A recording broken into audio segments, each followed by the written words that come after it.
Hello again. I'm so glad you're still here and actually that you are interested in this topic. This topic is probably one of the most sensitive ones, one of the most difficult to know if you're addressing well or not. So just going to tell you, full disclosure to start, we are going to need prayer all the time during the process of this topic. I mean, dealing with resistance or conflict resolution and toxicity is not a thing that you want to do in a vacuum or by yourself. So okay, let me point this very clear. And we are here as friends. We want to start this conversation now, but we want to continue this conversation in person. Why? Because every pastor is different, every church is different, every reality is a different world. So please take all of this as a general advice, a general overview, and that we will need a one-on-one assessment of your ministry and of your church to actually know exactly the strategy that the Holy Spirit wants you to go. Is that good full disclosure? Okay, now that we are in trust, let me share with you what is this restorative conflict resolution goal is. Okay, let me show you in a slide so you will see. You see, the goal is what? To restore.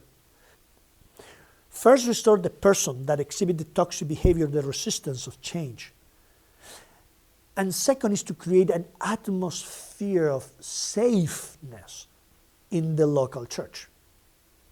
Okay, when you restore that person and the behavior that is wrong is not there anymore, then you are adding into the church a lesson to keep the safe environment going on. I hope these two goals are clear because that's what we're trying to do. Okay, before we go into what actually real toxic behavior is or resistance can happen, I want to tell you about 3 levels of pastor or leader, lay leader, that you need to be aware who you are. Because you can be, when I call it level 1, a pastor that maybe is new in ministry or a lay leader that doesn't want to face resistance or deal with toxicity. That if you are there, we will need to go deeper and get some tools for you to understand better so that you can be ready to move to a pastor that have some emotional intelligence, but also find conflict resolution and take it personally sometimes, so that you can get to the high level, that you have high emotional intelligence, and that you can also face toxicity and have experiences before. So as you see, this is a growing process for any leader, but you need to start. And we want to start with you, don't forget that. We want to do this together. So as you understand where you are, we need to define toxic behavior or a behavior that is affecting or resisting the change for growth in your church. So the definition is clear. Any behavior that hinders or negatively impact the growth of the church is considered toxic or resistance for growth. I know when you think on this, how many you're thinking. Well, the first thing that you need to know is how to identify.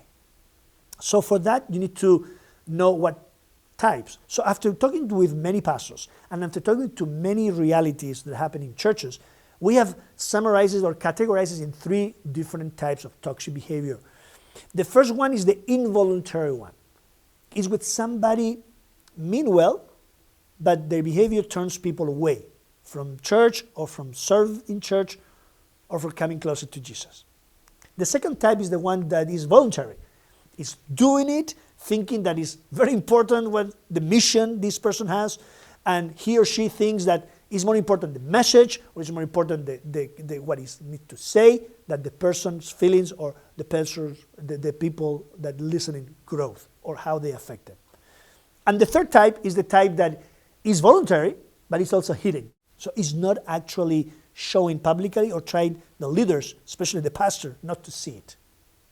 Okay, now that you have the 3 types, you know what toxicity is, what are the 3 types you need to look for, how do you actually identify? Okay, there is several steps to do it. First of all, as I said in the beginning, you pray. But then you visit people. And you visit people in church, that's a good time to watch, but also you visit people in their houses. And then you talk about things. You listen what they think about certain topics, and every time you visit and you show love and care for them, you actually always look for those kind of behaviors that stop growth. So you can identify it. That's the first thing you need to do. The second thing you need to do is pray for wisdom and forgiveness. I mean, don't take the actual behavior personally and start doing something immediately. Pray for forgiveness so you can be ready to identify and solidify. How you do that? Look for a person that has dealt with this in the past. If you need the Center for Community Change, we're here ready to work with you on this. Shoot us an email, connect with us in our website. We really want to walk these things with you so that you can actually start identified correctly, because we don't want to create stress that is not necessary. Then, what you need to do after you identify through prayer, through observation and visitation, and through sharing that behavior with somebody with more experience, then we need to start facing it. And how you do? Well, every type has a different approach. When you have somebody that is involuntary, toxic, or resistant, usually with a visit that you pray before you go and you show love, and then you show with an understanding, listening first, what is the point of view, why they don't want to change, or why they don't want to do something, or why they behave the way they do. If they recognize it, and they talk about involuntarily, they didn't know it's producing this, you visit them, you show love to them, and then you try to understand. But then you point what is happening with that behavior. You need to be very clear in this. You need to say things like, okay, I hear you. Okay, now I understand why you do this and that. But you know, this is producing the opposite effect of what you actually want to do it. Because in your desire to maybe take care of the church or do things perfect or passion for the lost, whatever the motive is, you're actually turning people off from Jesus. And usually when you face this in love, and they know before you say this that you love them, that you care about them, they will listen to you and hopefully they will react positively. Now, it's true that sometimes this requires a learning attitude of the person. So it's possible that the person don't want to recognize. So that's why you need to take time and pray carefully when and how you need to address this.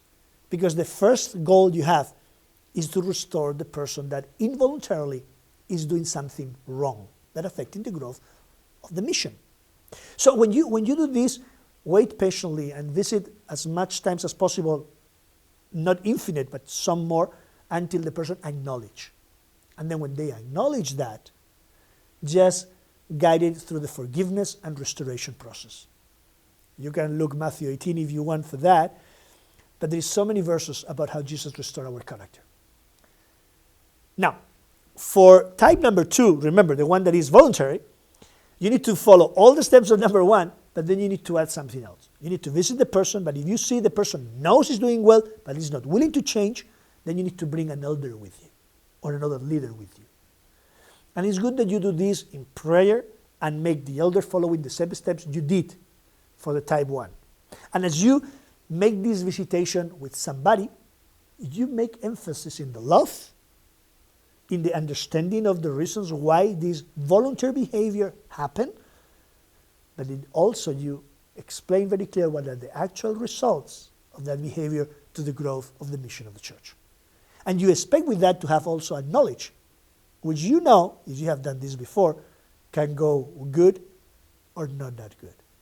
Now, if it doesn't go that good, then you need to keep going and adding leaders until you can see that there is no acknowledgement and change.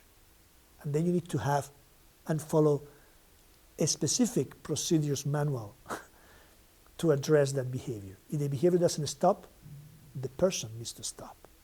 When you do a second visit, it's important that you understand that this type 2 is really a person that is doing it for good reasons. So try to be patient, but also firm. That behavior cannot be allowed anymore. Now, when you did with toxic behavior type 3, this is probably the toughest ones. Because it's something that when you understand and you see it, you do all the type 1 and even the type 2, but the person continue to say or deny that have done it. In this case, you need to send an official letter seeking counsel to the conference. You need to do this in partnership with your leadership on your conference. And if necessary, you need to take the disciplinary actions during the business meeting, including even voting the discipline of the person, but please always include in this a restoration plan for the person involved. Don't go to this type 3 in an only disciplinary approach. Remember, the goal is restoration. We want these people to be in heaven with us. And we want the behavior to stop. Now, if they don't want to stop, we need to make the church a safe place. And that, my friend, is your call to. That's part of your ministry. I know that's not easy, it's stressful, but that's why I want you to know now that you are not alone in this. You see, my friend, you are not alone here. This is tough. I've been through it in my ministry. We have done this with many pastors. So please contact us.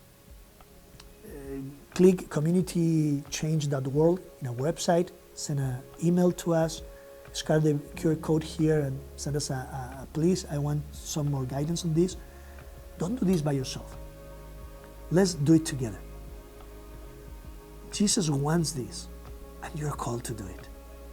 So your church can be a safe place for the mission to grow. Thank you for being here. I'm looking forward to seeing you in the next ones. I know this is a tough topic or point. Let me tell you, it's necessary. You need to do it. And you're not alone. Okay, my friend, I'll see you in the next video. So keep clicking, keep see what is your needs, what are your needs, and we are here to serve you to see your ministry growing. God bless you and see you in the next one.